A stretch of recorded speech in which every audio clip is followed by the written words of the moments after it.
The world held its breath that morning, not in fear, but in a profound, silent awe. Young Elara noticed it first, peering out from beneath her quilt towards her grandfather's cottage window. The familiar harsh glare of the sun was softening, melting into a luminous, impossibly warm gold that seemed to bleed across the sky like liquid honey. It wasn't setting, it was changing. Grandfather Aris, his weathered face etched with lines of wisdom and kindness, placed a gentle hand on her shoulder. Look closely, little star, he murmured, his voice a low rumble of comfort. It begins. The great sky lantern is dimming its light, preparing for the long rest outside. The fierce summer heat ebbed, replaced by a gentle, pervasive warmth that felt like the earth itself sighing in contentment. A deep, ancient peace settling over the fields and forests. News traveled fast, not through frantic shouts, but in hushed, reverent tones passed between neighbors meeting on dew-kissed paths. People emerged from their homes, drawn irresistibly into gardens, onto porches,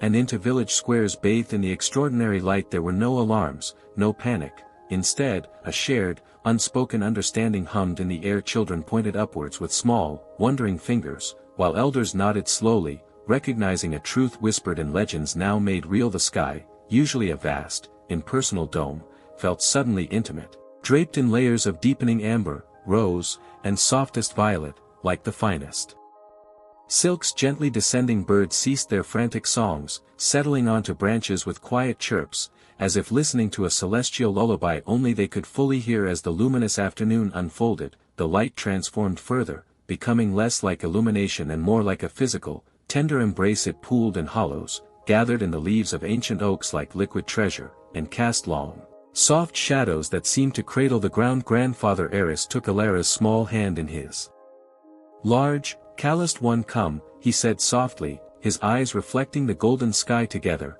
they walked through their garden, where roses glowed with an inner fire and the air tasted sweet and still. They gathered simple things, fragrant lavender sprigs, smooth river stones still holding the sun's warmth, a handful of rich, dark earth. It wasn't preparation for hardship, but a quiet ritual, a gathering of tokens from a world being gently, lovingly hushed. Elara felt the profound stillness seep into her bones, a quietude deeper than any night she'd known. Later, they sat together on the old wooden bench beneath the ancient maple, its leaves shimmering like stained glass in the ethereal glow. Elara leaned against Grandfather Aris, his arm a solid anchor around her. Is the sun going to sleep, Grandfather?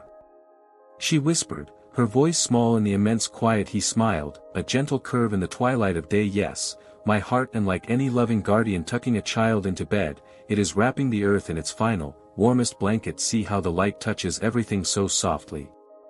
He pointed to where the golden radiance seemed to seep into the very soil, making the grass blades translucent. It's a farewell full of love, a promise whispered into the roots and stones. Remember this warmth, Elara. Store it deep inside. His words weren't sad, but filled with a profound acceptance that calmed the flutter in Elara's chest. The grand moment arrived, not with a bang, but with a breathtaking, silent transformation. The sun, now a vast, impossibly close sphere of pure, gentle radiance, low on the horizon, seemed to unfold great, shimmering tendrils of light, like the softest strands of spun gold and molten amber, reached out across the land and sea. They moved with infinite slowness and tenderness, caressing mountain peaks, flowing down valleys, spilling over coastlines, and wrapping continents in a luminous embrace. It was ðÄÉ fire, it was pure, condensed comfort. Elara watched, breathless, as one immense, glowing tendril swept gently over their hill, passing through them like warm summer mist, leaving behind an indescribable sense of peace and utter safety. It felt like the universe itself was pulling a downy quilt over the slumbering planet as the last delicate filaments of light settled upon the most distant lands, folding over the poles and tucking themselves into the deepest ocean trenches.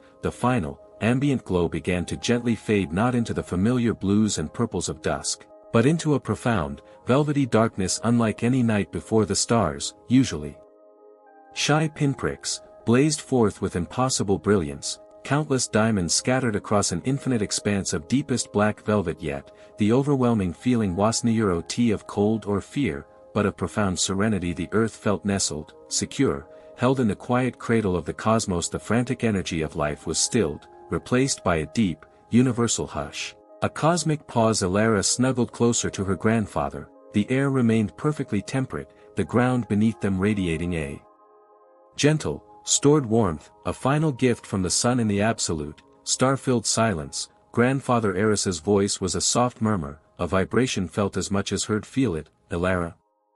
The earth sleeps now. The great light has finished its story, tucking us all in with such care. He held her tightly, a bastion of love in the encompassing dark. Our story isn't over, little star. We carry the sun's warmth within us now, just as the seeds sleep deep in the earth, holding the promise of life. We rest, we remember the golden light, the lavender, the feel of the warm stone in your hand. We hold each other close. Elara closed her eyes, not against the dark, but to better feel the immense peace, the stored sunlight in her grandfather's arms, and the profound, comforting truth. Even in the longest night, the memory of being tucked in by the sun would forever be a warm ember in her heart, a lullaby for the soul. Sleep, deep and restful, claim the world, wrapped in the echo of celestial love.